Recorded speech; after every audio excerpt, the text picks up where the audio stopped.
Welcome to the third and final installment of the Histories of the Monterey Waterfront Lecture Series put on by Monterey History and Art. Again, I'm Scott Gale. I'm the board member with Monterey History and Art. And just the 30-second elevator spiel about Monterey History and Art. It was founded in 1931 by a lot of the movers and shakers of the region back in the day, and initially was focused mostly on building preservation. Organizations evolve over the decades, and today the Monterey History and Art includes the Stanton Center and Theater, where we are now with a wonderful museum next door and this theater. Casa Serrano on Pacific Street, which is a fabulous 1940 adobe chock full of historic art. Open Saturdays and Sundays 2 to 4. At my favorite price, which is free. Also the Mayo Hayes O'Donnell Library, which is a fabulous research resource for local historians, both amateur as well as professional. And the Dowd House, which is right next door as well. And La Merienda, the yearly celebration of the founding of Monterey, that's us as well. So a little bit about the lecture series. In November, we installed the Chris Shake exhibit upstairs, and a number of us were looking around and saying, boy, between that exhibit and Bounties of the Sea, which was put up by the Italian Heritage Society, we have a lot of waterfront and wharf-centric stuff in the museum. Let's do a lecture series. And so, here we are, and we were graced to have 6 of our region's best presenters, history presenters, agree to be part of this. Well, 5, and then me. So our first series was Tim Thomas speaking about the Japanese experience with the abalone fishing, which unfortunately kind of ended with the beginning of World War II and the internment. The Italian experience, which started in the 1930s, was picked up by Bob Ania. He gave a great talk on the sardine fishing industry. A couple weeks ago, Cameron Binkley, who's the historian at DLI, gave a fabulous talk about Anton C. Heydrich, a historic photographer who did a lot of military photography and some civilian photography as well. That was followed up by the weak link, me, talking about Custom House. And today, there's no drop-off in the talent, as we'll get to in a sec. So unfortunately, we had a conflict today between this lecture series and the memorial for Dennis Copeland. And so we're trying to deconflict that as best we can. So Greg is a friend of John Sanders, and he's going to be doing videography today. And so if you see that set up, that's what that's about. So with some delay, those will be made, the videos from both lectures will be made available to folks that are at the memorial right now. And then there are cards out front, right at the check-in, condolence cards with a globe on them. They're just blank. And so if anybody wants to say anything to the Copeland family, you can do that, and then we'll get them to them tomorrow. Some housekeeping issues. Greg Henderson will be presenting first today about Louis Josselyn. We'll have a 10-minute Q&A, more or less, a 10-minute bathroom break. For folks that are not familiar with the complex here, the bathrooms are out this door into the courtyard and then right over here. Just a quick reminder to silence or check and make sure that you silence your electronic devices. I hadn't, but now I have. And so with that, let me introduce Greg. So Greg Henderson is a historian, an author, and a genealogist specializing in the early history of Carmel by the Sea and Monterey County. He has published multiple books and articles on the region's founding families, artists, and photographers. Greg's most recent book is an in-depth study of historic photographer Louis Josselyn. Greg Henderson.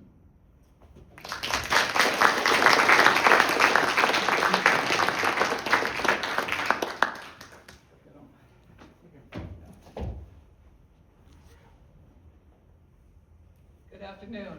Such a beautiful day today. I can't believe it. I walked around and it's just incredible. It's like a March day, right? Thank you, Scott, for inviting me here. This is a special honor for me to be able to, so I speak at this mic. Yeah. Yes. Please. Let me know if you can't hear me. So that it extends also. Yeah.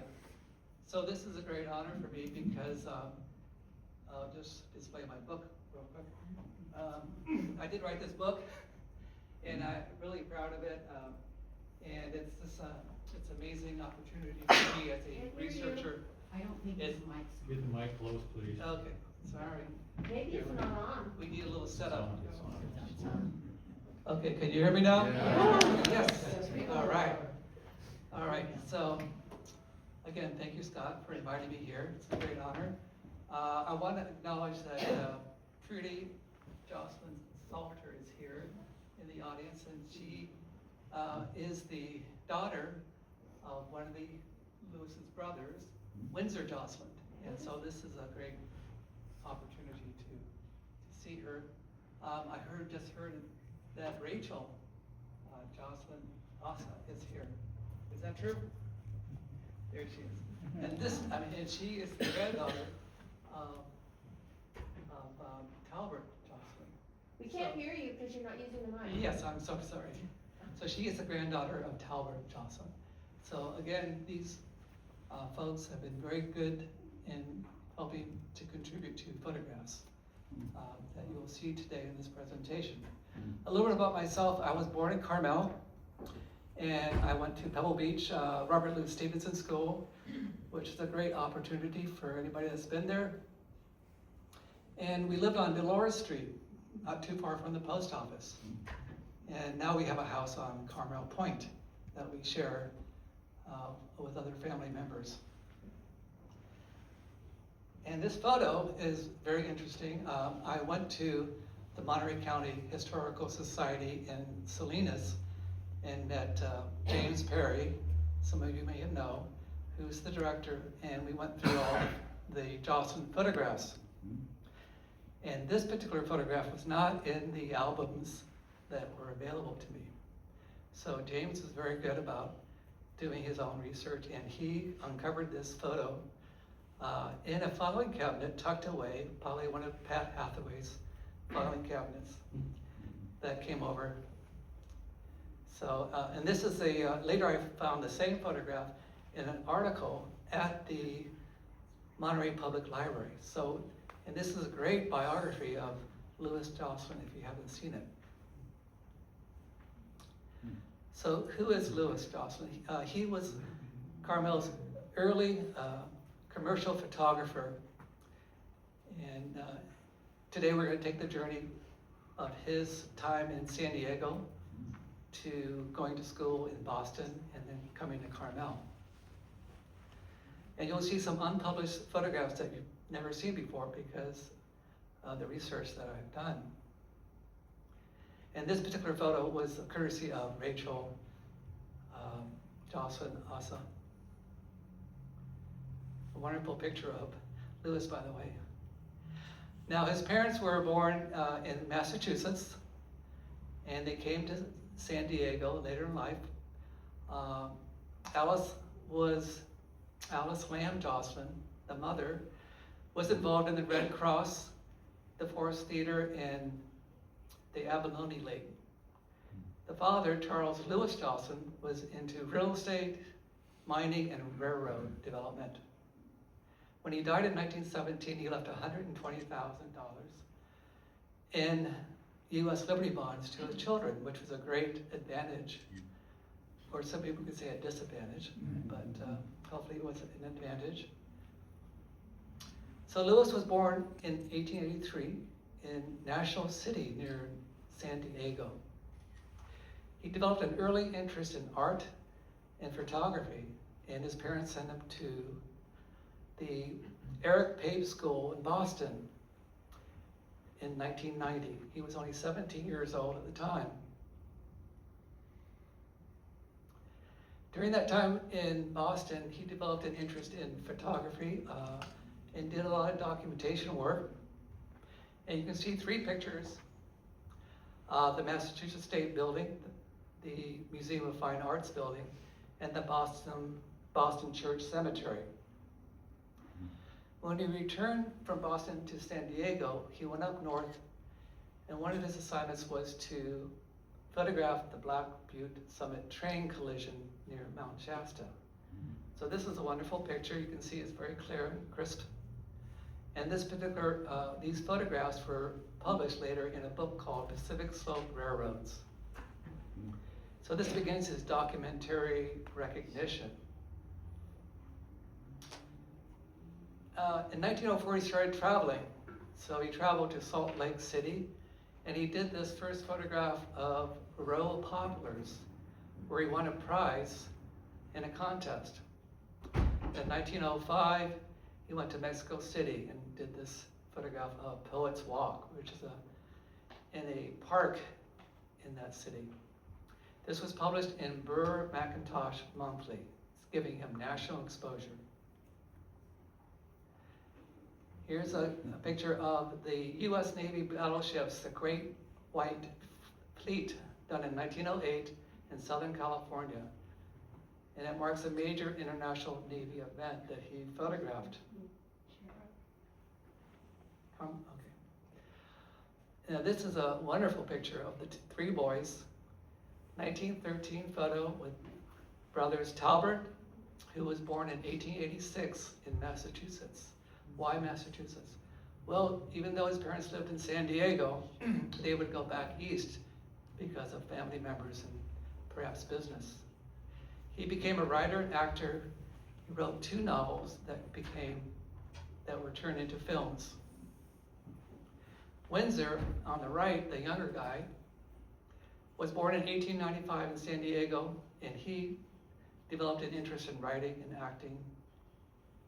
Served in World War I, and he was a captain in World War II.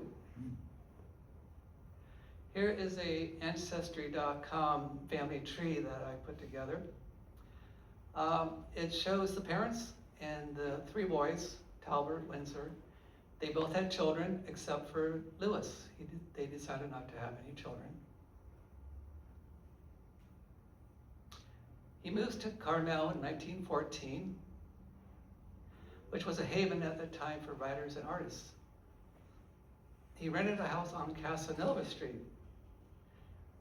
In Windsor, the younger boy acted in the Carmel Arts and Crafts Hall, and as soon as he came in 1914, so there's a whole story behind this that I would love to find out more about. So during this year, 1914, when they arrived, Lewis Josselyn begins documenting historic buildings. And this is a photograph of the Colton Hall that was done in 1919. And it shows a very interesting ornamental fountain on the left, which was later removed. Here's a classic 1914 photo of Colton Hall in jail. It was at the site of as many of you know, it was the site of California's first constitutional convention in 1849. Here's the rear view of Colton Hall in jail that is on Butour Street. And it shows on the left side Vasquez Adobe, when it was only a 1-story building, and the Alvarado Adobe. Here's a close-up view of the Alvarado Adobe, the home of Juan Bautista Alvarado, California's first native-born governor. Today it's privately owned and not open to the public.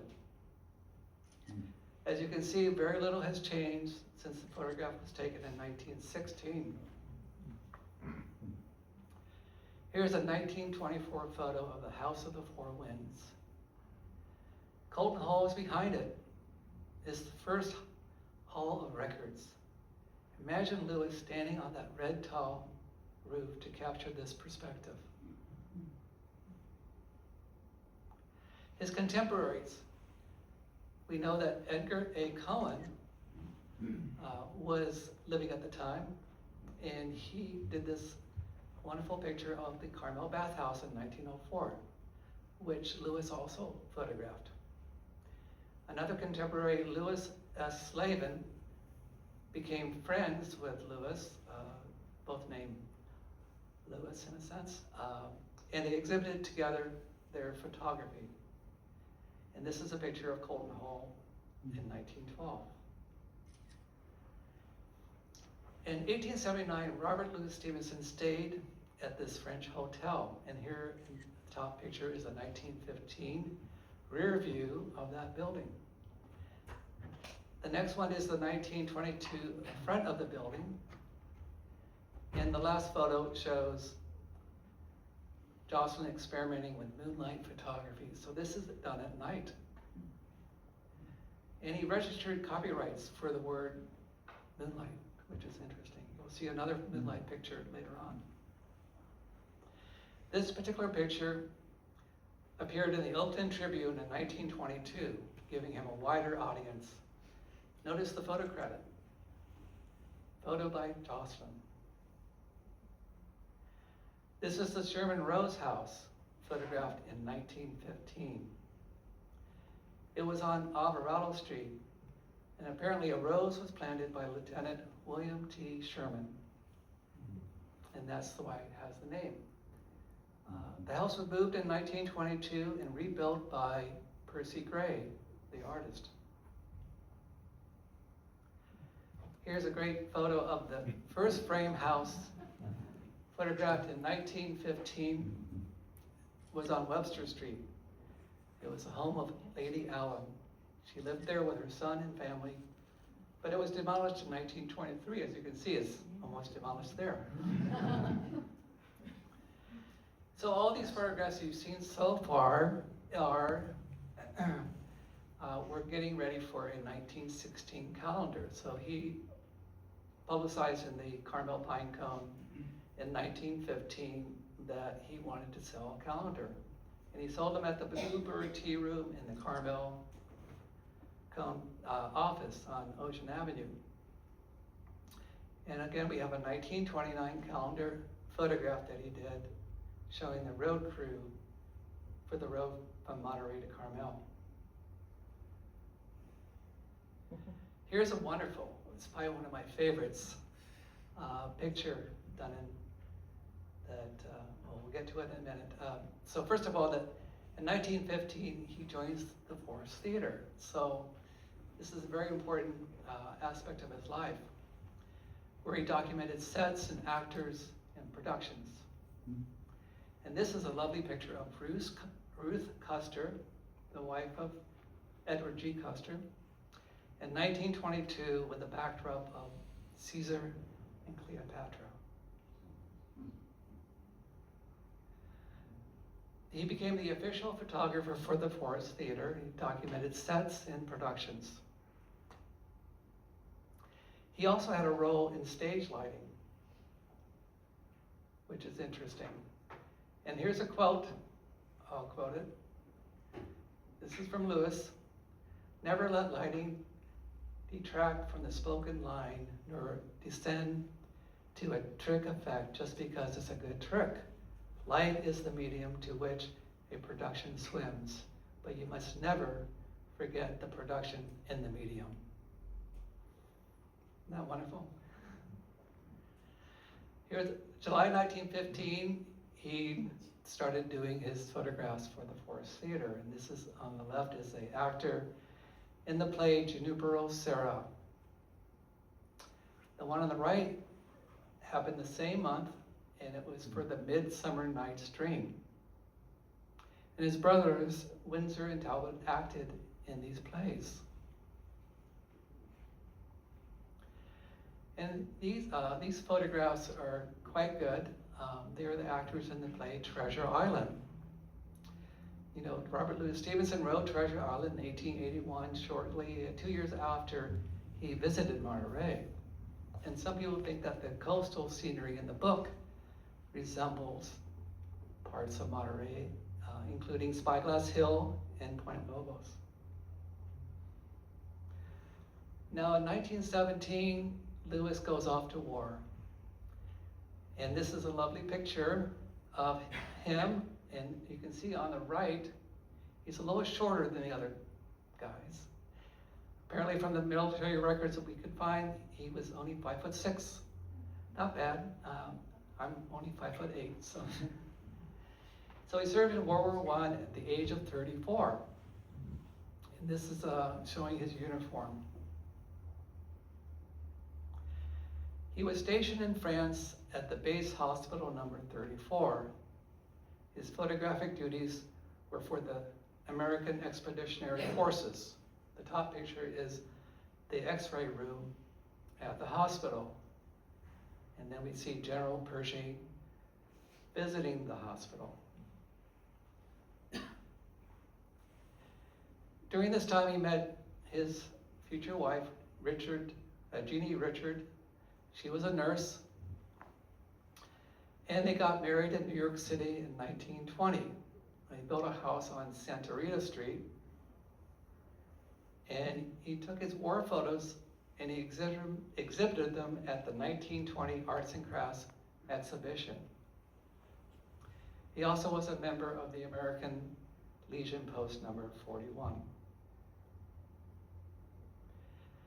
He helped edit and provide photographs for a book that was published in 1922 called Base Hospital 34. Windsor contributed articles as well, showing a collaboration between the two brothers.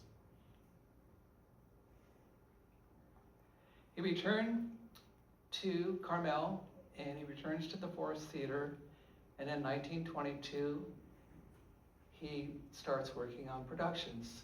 This is the actor in the play Inchling, which was produced by Ira Remsen.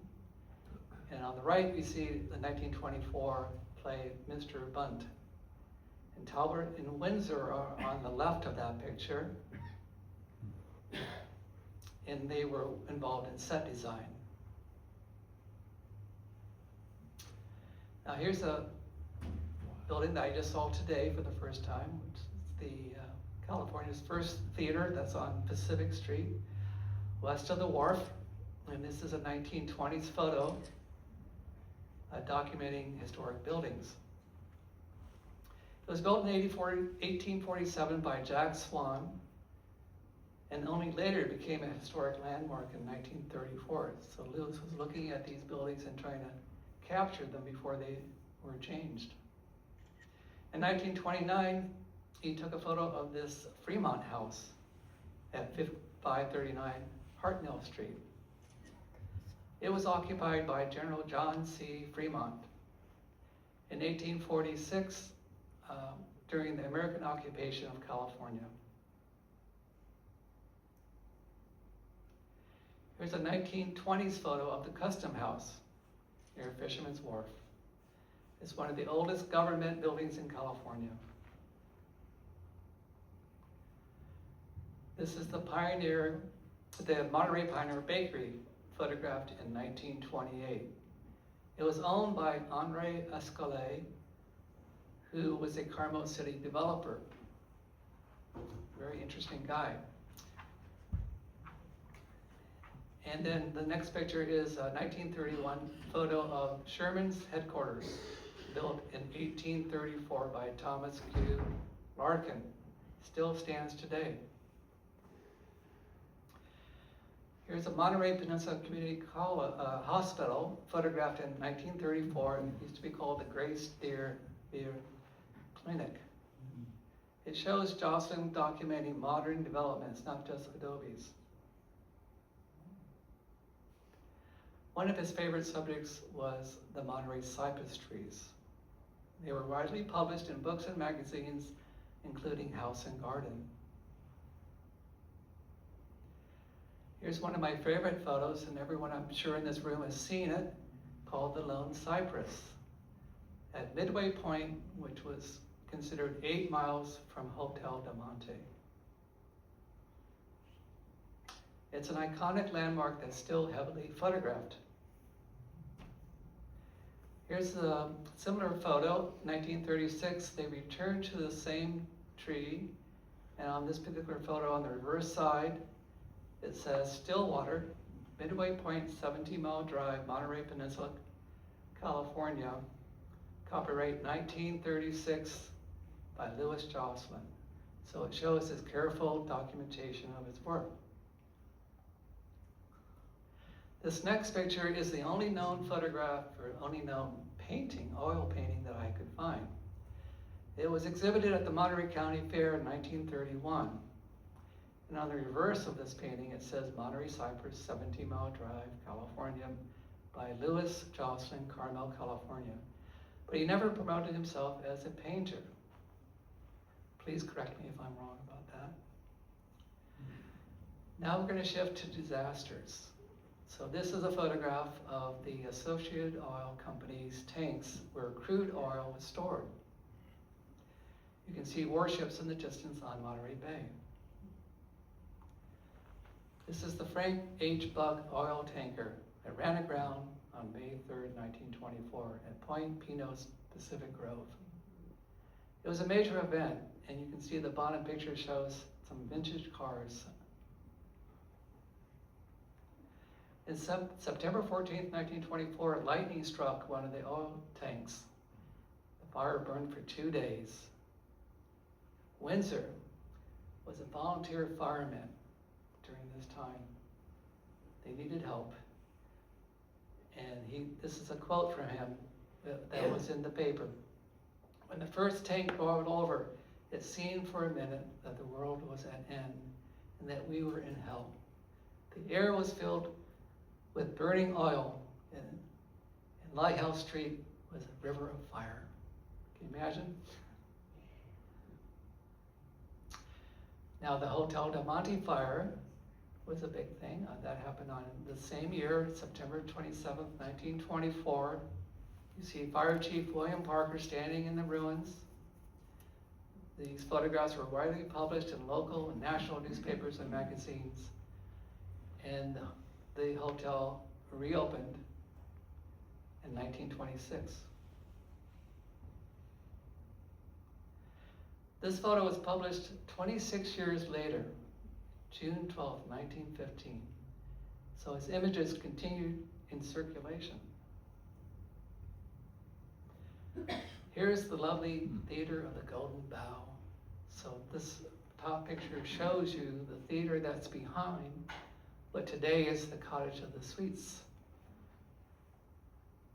Edward G. Custer had the great idea to create an indoor theater on Ocean Avenue in 1924.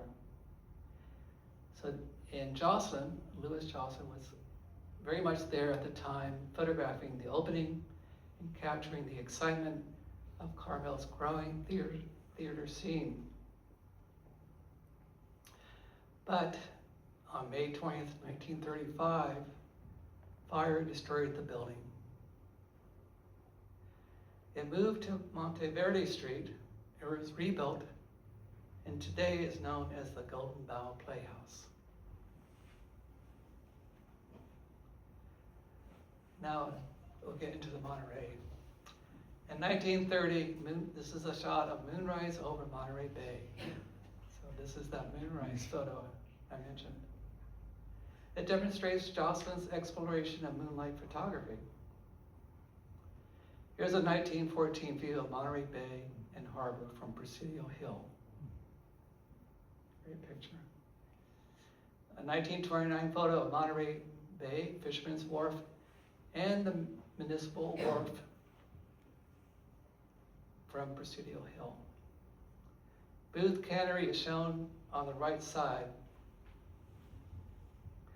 Now looking east from Presidio Hill to Fisherman's Wharf, we see the Municipal Wharf again in the background. This photo was done in 1929. Here's a close-up view of the Municipal Wharf. It was completed in 1927, home of wholesale fish companies, the east side of Fisherman's Wharf. This is a 1929 photo of Booth Cannery on the left and Lewis Fish Market on the right, west of Fisherman's Wharf, showing Monterey's fishing and canning industry. In 1920, we see a steamer at Fisherman's Wharf alongside Mateo Napoli Fish Company. Commercial fishing was central to Monterey's economy. Here's a 19 19 photo of Bob's Ernest Restaurant, one of the first eating establishments on Monterey's Fisherman's Wharf. And we have up on the right-hand side is a 1932 advertisement for the restaurant. 3 images from 1920s showing the working waterfront. The first one shows a fishing game boat near Monterey shoreline. The second shows the east side of Fisherman's Wharf number 1. And the third shows Cannery Pier on the north end of the future Cannery Road. Now we're going to move into the California Mission series.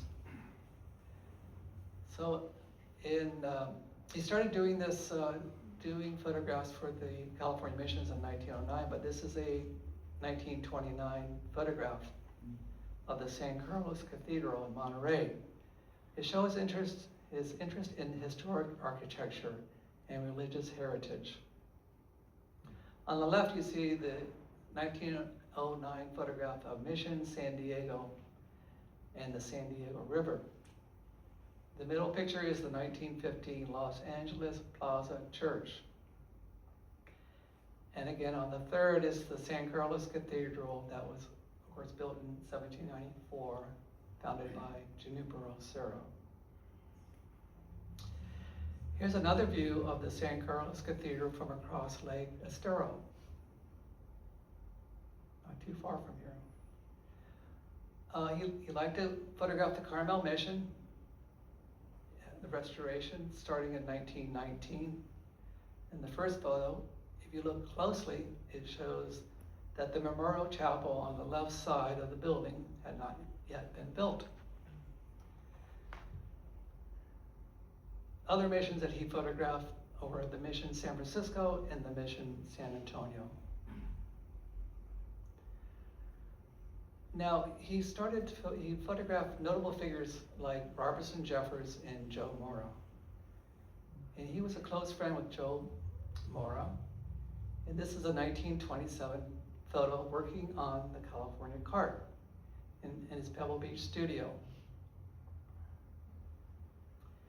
Now, this organization, the Monterey History and Art Association, gave an exhibition in 2003 for Joe Mora.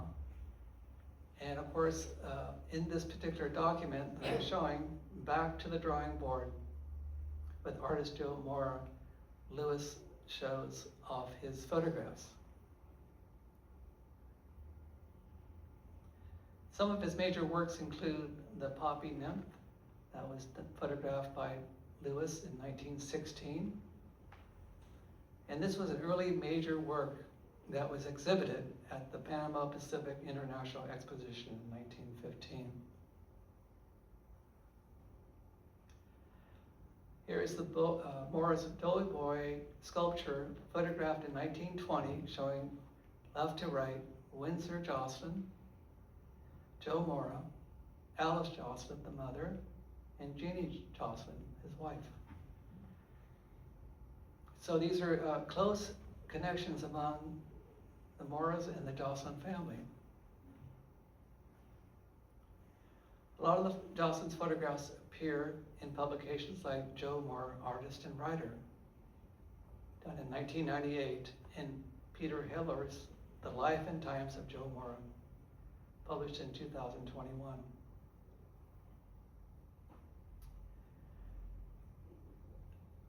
The first photograph here shows Father, Mistress, and Joe Mora with the unfinished sarcophagus at the workshop on the grounds of the Carmel. So they created a special building to create this sculpture.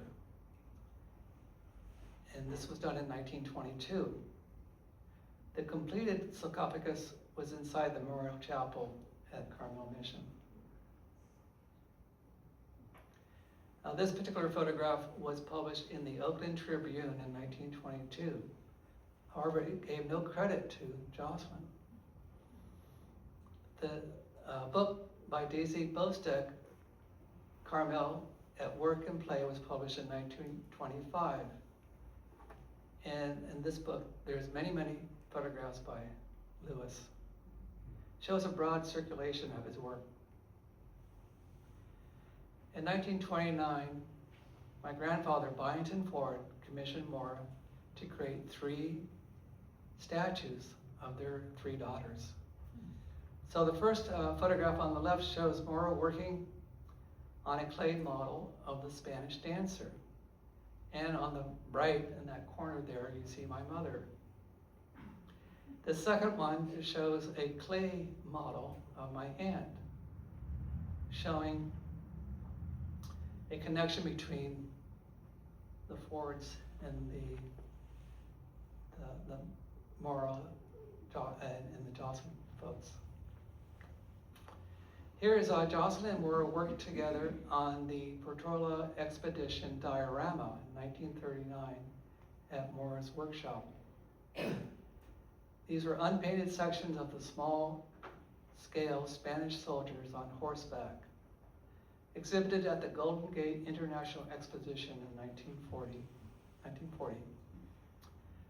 In 1943, he started to photograph the Carmel Dairy murals. And these were animals dressed as humans. This was commissioned by Earl Graft. In the later years, Lester Roundtree, a botanist, worked with Josselyn on photographs for the National Horticultural Magazine and Sunset Magazine. He also worked with Frederick Bechtold, and his photographs were published in the Saturday Evening Post, which gave him national circulation. Here's an example of a 1930 Sunset Magazine article with Louis Josselyn's photographs.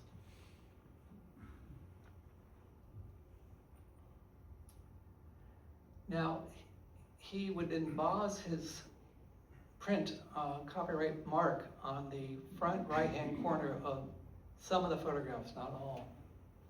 And on the ink, he used the ink stamp on the reverse side, showing his name and Carmel. And when Pat Hathaway took over the collection, he had his own ink stamp. So this was important for authentication. The final chapter, let's talk about his death and legacy, preservation of his work. On March 14th, 1964, Louis died at home at age 80. In 1970, his wife Jeannie donated the glass plate negatives to Pat Hathaway. And this sketch is by Joe Moore in honor of Louis Josselyn.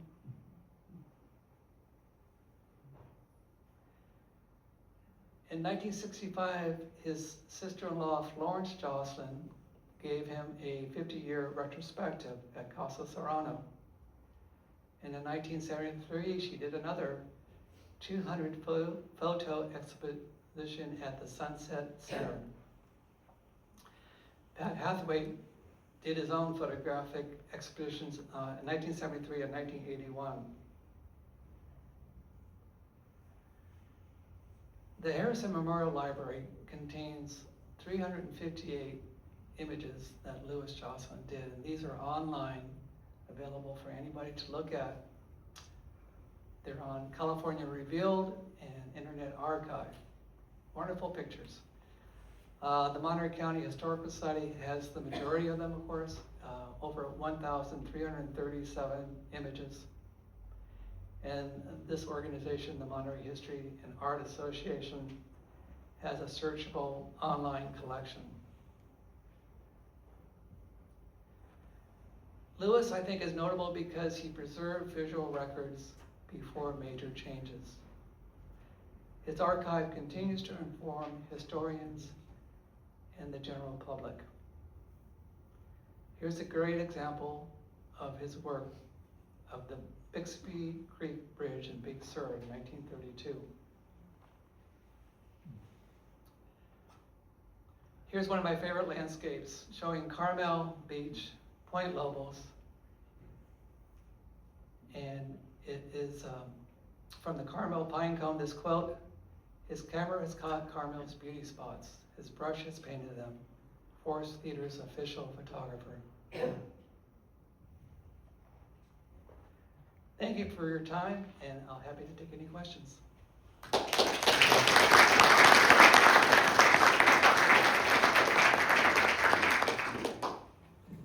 So, can we bring the house lights up for the Q&A?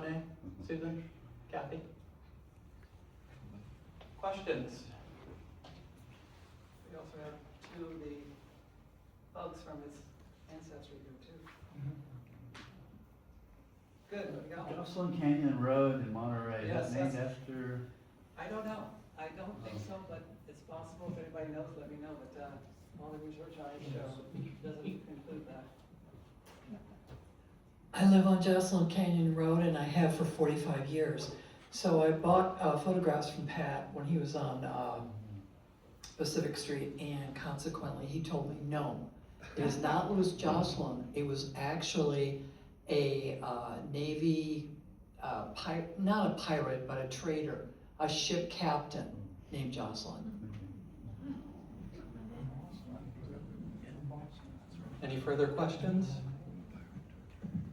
Greg, I was wondering if you could talk a little more to the type of camera equipment that Lewis used and how he hauled it around to do his work. Yeah, that's a good question. I don't know. I know he used the old format cameras, and when Pat Hathaway took it over, he had a hard time trying to print them because of the large scale of negatives. And so he had to find an old negative developer that would actually be able to print them. But that's something that is not well documented, so if anybody has that information, let me know. In fact, when I went to the Monterey County Historical Society, they didn't have any information either.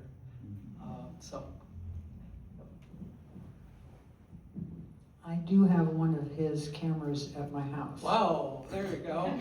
Can you take a picture of it and send it to me? Okay, it's the type that the front of the case falls down, and then you're supposed to be able to pull the camera Yeah, out of the okay. case. Right, I don't know if I'm going to be able to still do that, okay. but I'll do my best. And Well, it'd be good just for the documentation part, because did it use, what kind of negative? Did it use glass plate or a film negative? You probably don't know. Yeah. not off the top of my head, I don't want to say anything that's wrong. Well, thank you for that question. Go right I'm next door. just curious, how did that transition in ownership Okay, occur well, there's a, to Pat Hathaway? yeah, there's a story behind that. Apparently, his wife, Jeannie, who was French, of course, she couldn't find a home for these large-scale negatives. Carmel Library, the Henderson Memorial Library didn't want to take them. They didn't have the room. This was a huge, huge collection of photographs, over 1,000, right? Some people say 3,000. And they didn't want them, and she had a very hard time getting rid of things. As you probably know, a lot of people have junk in their house. They don't know how to get rid of it. Of course, it's not junk, but she probably didn't know what to do with it. So she finally ran across Pat Hathaway, and they did the transaction. And this was done in 1970, so it was about 6 years after his death.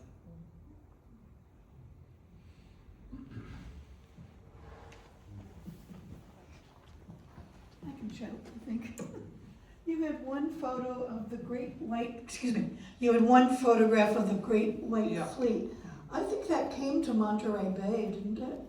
It may have, because it came along the coast and started in Southern California, where apparently the picture was taken, and they may have moved up north. 1919.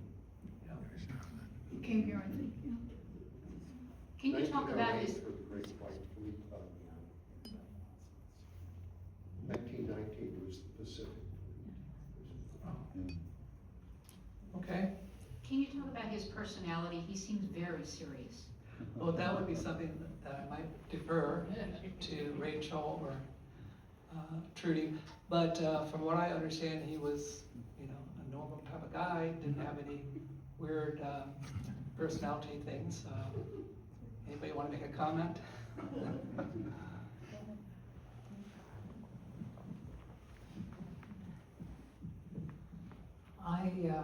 I'm Trudy Josselyn Salter, uncle Louis Josselyn. So I did meet him many times, talked to him. He could be jovial. He really enjoyed the county fair, being at the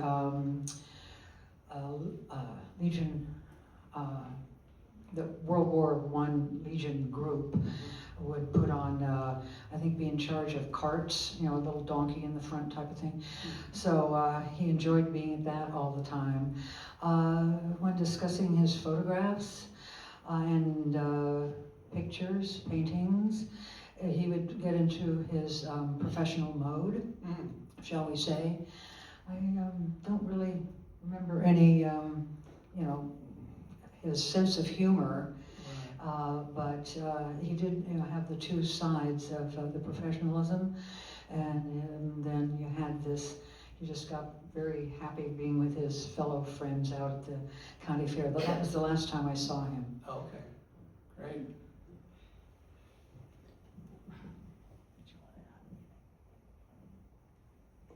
Well, I'm not sure that this speaks so much to his personality, but he did love to collect things on the battlefields during the First World War in France. And How do you know this? because I have them. So you have some of Josselyn's things that he collected. On battlefields, yes. Okay. So, Great. he also did love to paint. I have, and I believe Trudy has a large number of his oils, and I have some as well. Oh, good. Now this is something I would love to get more information on, so I'll reach out to you on that. Any more questions? More comment than anything.